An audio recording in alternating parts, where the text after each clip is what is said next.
लेकिन प्रहलाद जी कैसे रहते थे? बहुत ध्यान से सुनना। दो प्रकार की भक्ति होती है। एक भक्ति होती है प्रकट भक्ति और एक भक्ति होती है अप्रकट भक्ति। प्रकट भक्ति किसे कहते हैं? प्रकट भक्ति का मतलब है कि जैसे मेरे माथे पर तिलक देख करके आपको लगेगा कि हाँ ये पूजा करते होंगे, मेरी चोटी देख करके लगेगा कि हाँ ये ब्राह्मण होंगे, मेरी वेशभूषा देख करके लगेगा हाँ ये कोई महाराज होंगे, मेरे से बात करेंगे तो शब्द सुनकर के आपको लगेगा कि नहीं ये कथा करते होंगे। ये हो गई प्रकट भक्ति, मतलब मेरी चाल ढाल उठना बैठना सब बता रहा है कि ये भगवान से संबंध रखते हैं। लेकिन अप्रकट भक्ति का मतलब क्या है? अप्रकट भक्ति का मतलब उसको देख करके अंदाजा ना हो कि ये भक्ति करता होगा, उसके पहनाव ओढ़ाव से ऐसा ना लगता हो कि ये भगवान की कथा सुनता होगा,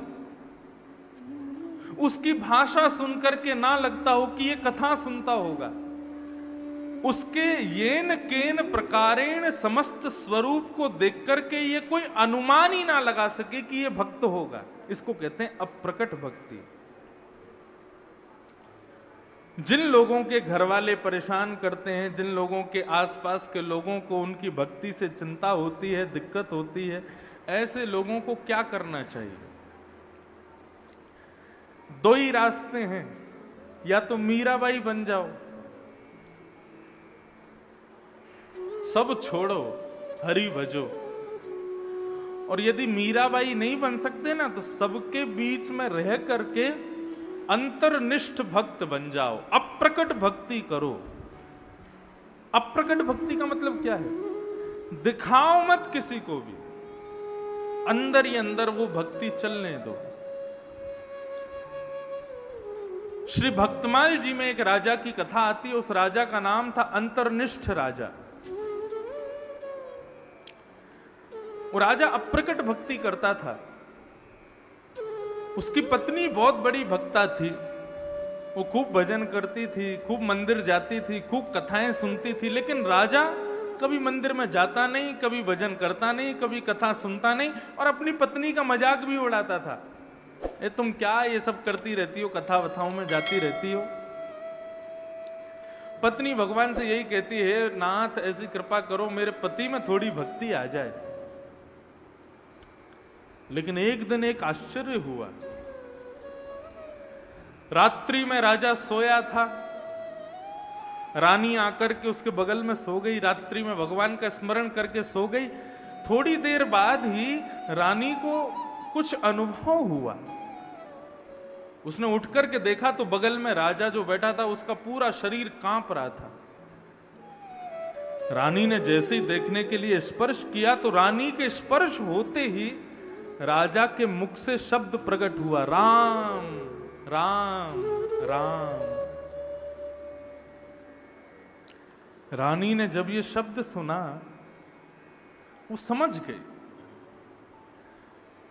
बोले स्वप्नावस्था में, निद्रावस्था में भगवत स्मरण साधारण व्यक्ति को नहीं हो सकता। आपको सत्य बताएं, भगवान के 3 प्रकार के दर्शन होते हैं। वैसे तो मैंने कल कहा था कि कुछ लिखने के लिए बैठा करो ताकि आप लिख सको।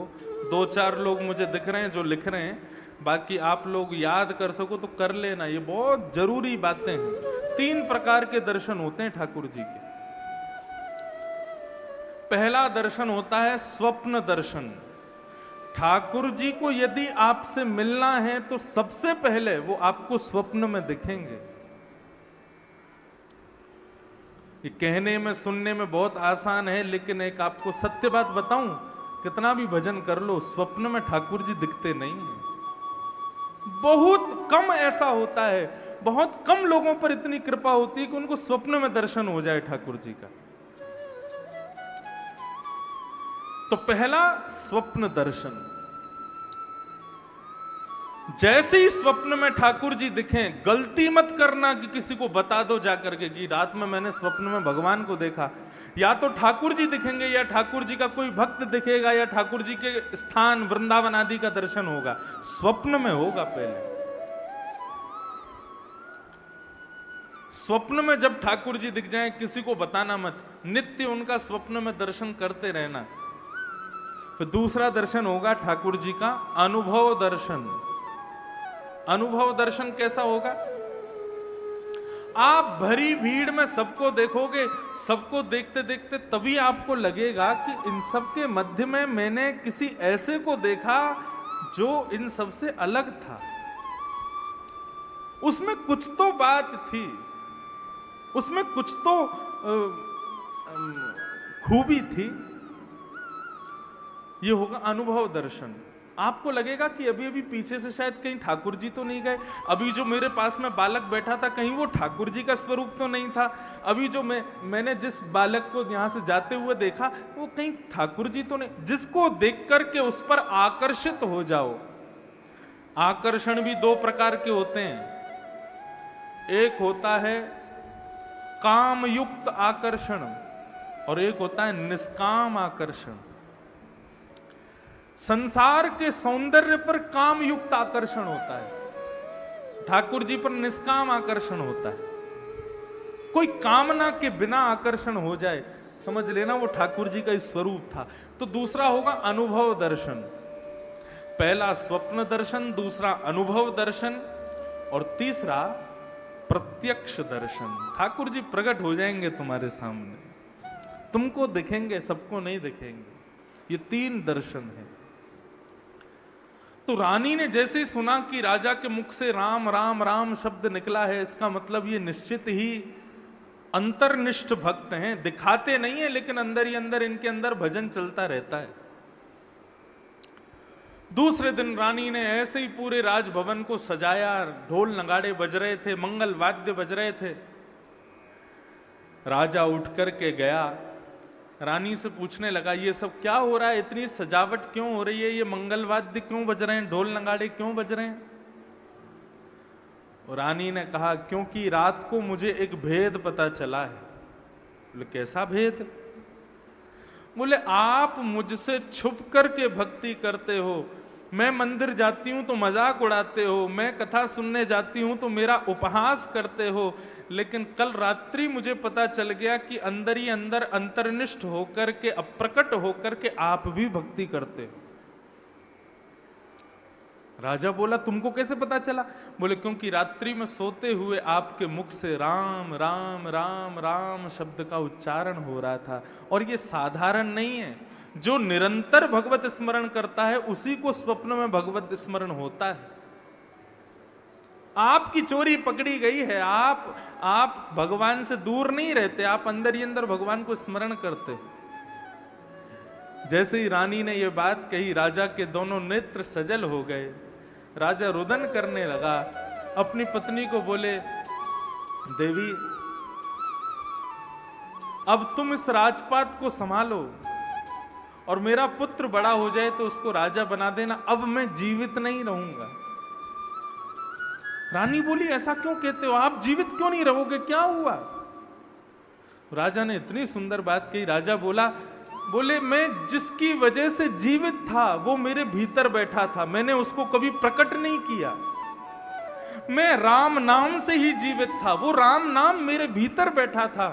और तुमने बताया कल रात्रि वो राम नाम मेरे मुख से बाहर आ गया, अब जब राम नाम ही बाहर आ गया तो मैं जीवित कैसे रहूं? ऐसा कहते ही राजा के प्राण निकल गए और उनकी मृत्यु हो गई। इसको कहते हैं अंतर्निष्ठ भक्ति, अप्रकट भक्ति। तो जिन लोगों के घर वाले परेशान करते हैं, जिन लोगों के आस पड़ोस वाले मजाक उड़ाते हैं, तुम्हारी कथा सुनने से, मंदिर जाने से, वृंदावन जाने से उनको तकलीफ होती है, दो ही रास्ते हैं, या तो मीराबाई बन जाओ या फिर अंतर्निष्ठ बन जाओ। किसी को मत दिखाओ कि तुम भक्ति करते हो, किसी को मत दिखाओ कि तुम माला जपते हो, किसी को मत दिखाओ कि तुम रात रात भर उठ करके ठाकुर जी का स्मरण करते हो, किसी को बताने की जरूरत नहीं है। अरे वो लोग इस योग्य नहीं है कि तुम्हारी भक्ति को सहन कर सकें, इसलिए क्या करो, अपनी मनी मन अंतर्निष्ठ हो जाओ। बाहर से ऐसा दिखाओ कि तुम भी संसारी हो, लेकिन अंदर ही अंदर ठाकुर जी का भजन करो, ठाकुर जी का स्मरण करो। ये अंतर्निष्ठ भक्त का लक्षण है। और एक बात कहूं आपको, प्रकट भक्ति करने वाला दूसरी स्टेज पर है, अप्रकट भक्ति करने वाला प्रथम श्रेणी का भक्त है, वो सर्वश्रेष्ठ भक्त है। हमारी कथा सुनते हैं कई युवान लोग, कई आजकल के यंगस्टर्स, या तो कथा सुनेंगे नहीं, और सुन ली तो महाराज उनको ऐसी चढ़ जाती है, बड़े बूढ़े तो क्या पागल होंगे ठाकुर जी के लिए, युवान ज्यादा हो जाते हैं। ऐसी स्थिति में क्या होता है, उनके परिवार वाले दुखी हो जाते हैं, बोले महाराज ये ना तो कॉलेज जाता है, ना यूनिवर्सिटी जाता है, ना काम पे जाता है, ना जॉब करता है, पूरे दिन अपने ठाकुर जी की सेवा करता है, वृंदावन में पड़ा रहता है, कथा सुनता रहता है। उन बच्चों को मैं यही बात बताता हूं, प्रकट करने की जरूरत नहीं है, अब प्रकट भाव से ठाकुर जी का स्मरण करो। ये संसार तुम्हारी भक्ति देख पाए इतना योग्य नहीं है, इसलिए मत दिखाओ किसी को। अपने हृदय को ही एक कुंज बना लो, उस अपने हृदय कुंज में ठाकुर जी को बिठा लो। संसारी नेत्रों को बंद करके अपनी अंतर्निष्ठ नेत्रों से अपने हृदय कुंज में ही ठाकुर जी की सेवा करो। एक समय नियुक्त कर लो, उतनी देर तुम संसार से अलग रहो, नेत्र बंद करके अपने हृदय कुंज में ही ठाकुर जी को झूला झुलाओ, ठाकुर जी को पलना झुलाओ, ठाकुर जी को हाथों से भोग लगाओ, ठाकुर जी की सेवा करो, ठाकुर जी के संग खूब आनंद करो। ये अप्रकट भक्ति ज्यादा श्रेष्ठ है। आप विश्वास मानना, अंतर्निष्ठ होकर के अप्रकट भक्ति जब करने लग जाओगे तो एक दिन नेत्र बंद करके अपने हृदय कुंज में झांक करके जब ठाकुर जी को देखोगे, वहीं पर लाड़ लड़ाओगे, वहीं पर सारी लीलाएं करोगे। ऐसा करते करते करते एक दिन जब तुम अपनी लीला को पूर्ण करके जब नेत्र खोलोगे तो संसार नष्ट हो चुका होगा, तुम भी उस कुंज में पहुंच जाओगे।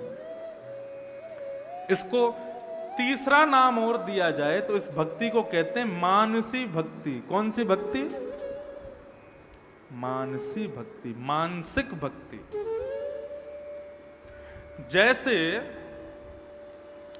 मनसा वाचा कर्मणा 3 प्रकार से पाप होते हैं।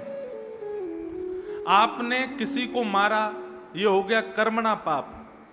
आपने किसी को बोल करके बुरा फील करवाया, ये हो गया वाचा पाप। और आपने ना किया ना बोला, केवल मन में सोच लिया ये आगे जाए, इसका एक्सीडेंट हो जाए, इसका ये बुरा हो जाए, इसका पांव टूट जाए, ये हो गया मनसा पाप। जैसे मनसा वाचा कर्मणा पाप लगते हैं, ऐसे ही मनसा वाचा कर्मणा भक्ति भी होती है। वाचा मत करो, कर्मणा मत करो, लेकिन मानसिक भक्ति करो। जिन जिन लोगों को ये बात समझ में आ गई हो, वो लोग इस पर अमल करना और इसको क्रियान्वित करना, ये भाव है भक्ति का। ये भाव कथा क्रम में चलें थोड़ा सा। कल हम लोगों ने श्रवण किया कि भक्ति ज्ञान वैराग्य को पुष्ट करने के लिए भागवत की कथा हुई, और सनक सनंदन सनातन सनत कुमारों ने आनंद नाम के वन में बैठ करके सबको कथा सुनाई, जिसको सुनकर के भक्ति ज्ञान वैराग्य तीनों युवान हो गए। इस प्रकार कथा का क्रम चल रहा था। तभी नारद जी महाराज ने सनत कुमारों से एक प्रश्न किया। बहुत ध्यान से सुनिएगा।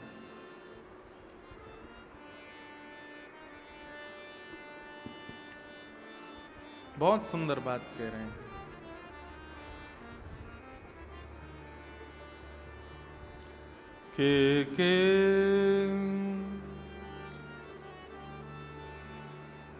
विशुद्ध्यन्ति वदन्ति मह्यम् सप्ताहयज्ञेन कथामयेन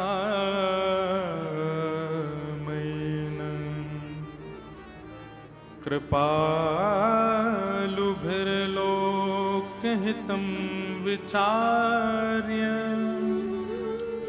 प्रकाशित कोऽपि नवीन मार्गम। हारमोनियम दो थोड़ा सा।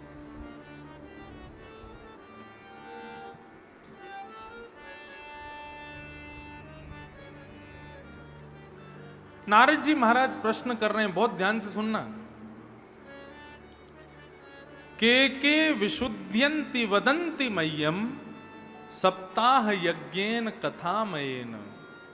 हे महाराज, इस सप्ताह कथा को सुनने से कौन कौन से प्रकार के पापी लोग अपने पापों से मुक्त हो जाते हैं, कृपा करके मुझको बताइए। अनेक प्रकार के पाप होते हैं, उन पापों को करने वाले कौन कौन से लोग पवित्र होते हैं, कृपा करके मुझको बतलाइए भगवान। तब सनत कुमार उत्तर देते हैं, बहुत ध्यान से सुनना। ये मानवा पाप कृतस्तु सर्वदा सदा दुराचार रता विमार्गगा क्रोधाग्निदग्धा कुटिलश्च कामिन सप्ताहयज्ञेन कलो पुनन्ति ते। कौन कौन से पापी, कैटेगरीज हैं पापों की भी। कौन कौन से पापी कथा में यदि आके बैठ जाएं, कथा सुन लें, तो कथा सुनने से अपने पाप से मुक्त हो जाते। सुन लो। पहला बताया सदा दुराचार रता।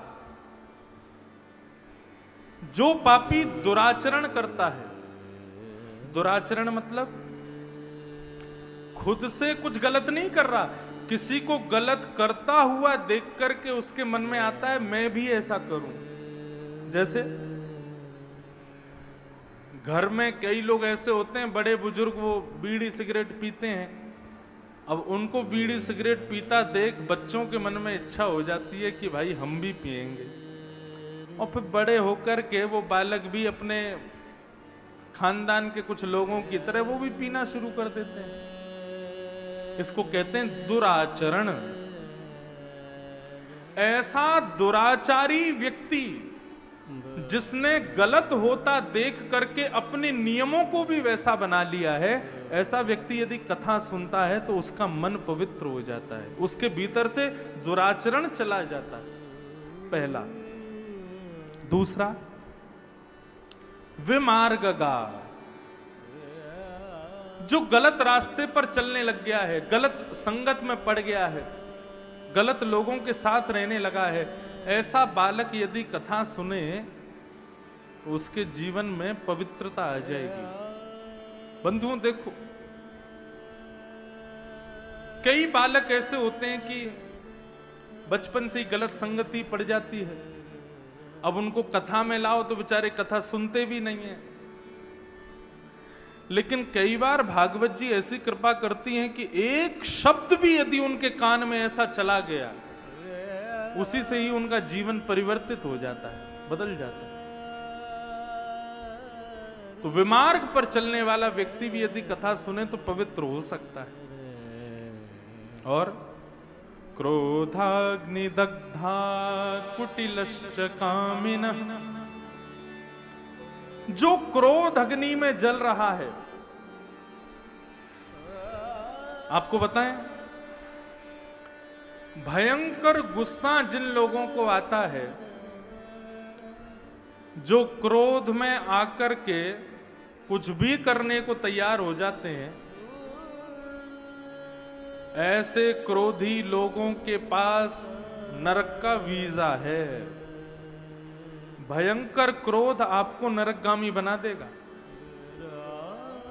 हाँ, विदाउट इमिग्रेशन एंट्री मिलेगी आपको वहां पे।